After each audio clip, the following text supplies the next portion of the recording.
নমস্কার বন্ধুরা, আশা করি সবাই খুব ভালো আছো। শুভমিতা ব্লগে সবাইকে স্বাগত জানাই। আজকে তোমাদের সাথে মাছের তেল দিয়ে বেগুনের রেসিপি শেয়ার করব। বাটাবাটির কোনো ঝামেলা ছাড়াই মাত্র কয়েকটা উপকরণ দিয়ে এই দুর্দান্ত স্বাদের রেসিপিটা গরম ভাতের সাথে কিন্তু অসাধারণ লাগে খেতে। রেসিপিটা একদমই ঘরোয়া একটা রেসিপি। এই রেসিপিটা তোমরাও প্রায় দিন বানিয়ে থাকো, তবে আমি যেভাবে বানাই সেটাই তোমাদের সাথে শেয়ার করলাম। রেসিপিটা কেউ স্কিপ করো না, স্কিপ করলে কিন্তু অনেক কিছু মিস করে যাবে। কন্টিনিউ করতে থাকো, আশা করি রেসিপিটা তোমাদের ভালো লাগবে। তাহলে চলো রেসিপিটা দেখে নেওয়া যাক। এখানে আমি কাতলা মাছের তেল ছোট্ট ছোট্ট করে টুকরো করে নিয়েছি আর ধুয়ে পরিষ্কার করে নিয়েছি।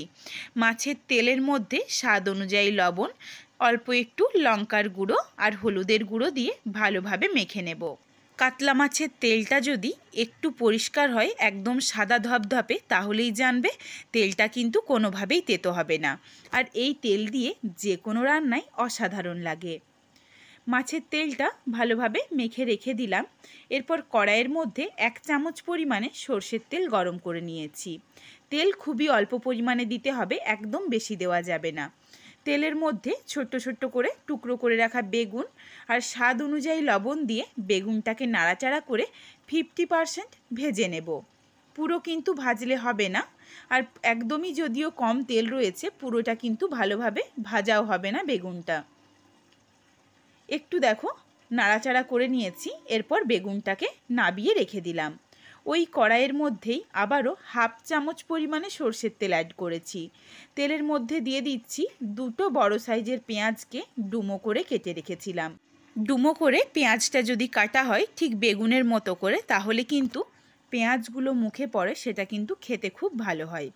একদম কুচি করে নেওয়া বা স্লাইস করে নেওয়া পেঁয়াজের থেকে এই পেঁয়াজটাই খেতে ভালো লাগে। একদম পুড়েও যায় না পেঁয়াজটা, একটু গোটা গোটা বা শক্ত মতো থেকে যায়। পেঁয়াজটা প্রায় 30 থেকে 40 সেকেন্ড মতো একটু নাড়াচাড়া করে নিয়েছি। তারপর দিয়ে দিলাম 4 থেকে 5টা চেরা কাঁচা লঙ্কা, মাঝারি সাইজের একটা টমেটো কুচি। এরপর এইগুলোকে 1 মিনিট সময় ধরে নাড়াচাড়া করে নেব। বেশি কিন্তু ভাজার কোনো দরকার নেই, এগুলো প্রত্যেকটাই পরে ভাজা হয়ে যাবে। 1 মিনিট মতো নাড়াচাড়া করে নেওয়ার পর এখানে 6 থেকে 8 কোয়া রসুন কুচি দিয়ে দিলাম।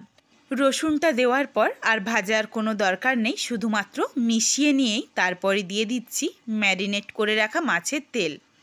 মাছের তেলটা দেওয়ার পর গ্যাসের ফ্লেমটা লোতে রয়েছে। এরপর নাড়াচাড়া করে তেলটাকে একটু ভেজে নেব, যতক্ষণ না অবধি মাছের তেলটা থেকে তেল ছাড়তে শুরু করছে। মিশিয়ে নিয়েছি, দেখো অল্প অল্প করে তেল ছাড়ছে। মাছের তেলটা থেকে বেশ অনেকটা পরিমাণে তেল ছেড়েছে। এর থেকে বেশি কিন্তু আর নাড়াচাড়া করব না, তাহলে আরও অনেক পরিমাণে তেল বেরিয়ে যাবে। এরপর এখানে দিয়ে দিচ্ছি টুকরো করে ভেজে রাখা বেগুনগুলো। বেগুনটা দিয়ে নাড়াচাড়া করে মিশিয়ে গ্যাসের ফ্লেমটা লোতে রেখে এরপর ঢাকা চাপা দিয়ে ভালোভাবে রান্নাটা করে নিতে হবে। প্রায় 5 থেকে 6 মিনিটের মতো সময় লাগবে বেগুনটা ভাজা হতে। তার কারণ গ্যাসের ফ্লেমটা একদম লোতে রয়েছে, মিডিয়াম বা হাইতে করা যাবে না, তাহলে কিন্তু পুড়ে যাবে। এরপর দেখো তলার দিক থেকে মাছের তেলটা থেকে কিন্তু তেল ছাড়তে আরম্ভ করেছে। মাঝে মাঝে একবার করে ঢাকাটা খুলে নাড়াচাড়া করে মিশিয়ে আবারও ঢাকনা দিয়ে ঢেকে বেগুনগুলোকে খুব ভালোভাবে সেদ্ধ করে নিতে হবে। তবে তোমরা চাইলে এই রান্নাটার মধ্যে কিন্তু তোমাদের পছন্দ মতো আরও কিছু সবজি অ্যাড করে হালকা করে তেলের মধ্যে ভেজে তারপর সেম প্রসেসে রান্নাটা করে নিতে পারো। এই রান্নাটা করার জন্য কিন্তু একদমই বেশি কিছু মশলার দরকার হয় না। বেশি মশলা দিয়ে দিলে খেতে ভালো লাগে না, শুধুমাত্র এইটুকু মশলা দিয়েই ভীষণই ভালো লাগে খেতে। নাড়াচাড়া করে দেখো মিশিয়ে নিয়েছি, বেগুনটা বেশ অনেকটা নরম হয়ে এসেছে, তবে এখনও অল্প একটু শক্ত রয়েছে। এই জন্য আমি আবারও একবার ঢাকনা দিয়ে ঢেকে দেব। বারবার নাড়াচাড়া করব আর চারিদিকে ছড়িয়ে রাখব, যাতে পুরো বেগুনটাই খুব ভালোভাবে ভাজা হয়ে যায়। বেশ কিছুক্ষণ পর দেখো ফিরে এসেছি, বেগুনের কালারটা চেঞ্জ হয়ে গেছে আর একটা বেগুন ভেঙে তোমাদের দেখিয়ে দিলাম, সুন্দরভাবে বেগুনটা নরম হয়ে গেছে। এরপর নাবিয়ে নেওয়ার আগে দিয়ে দিচ্ছি এক মুঠো ধনেপাতা কুচি। ধনেপাতা কুচিটা দেওয়ার পরই গ্যাসের ফ্লেমটা অফ করে নাড়াচাড়া করে মিশিয়ে নিলাম। কড়াইয়ের মধ্যে যেটুকু গরম রয়েছে বা তরকারিটার মধ্যে, এই গরমের মধ্যেই কিন্তু ধনেপাতাটা একটু নরম হয়ে যাবে। এই কাঁচা ধনেপাতার ফ্লেভারটা ভীষণ ভালো যায় এই রান্নাটার সাথে। নাড়াচাড়া করে মিশিয়ে নিচ্ছি, এরপর নাবিয়ে নিচ্ছি।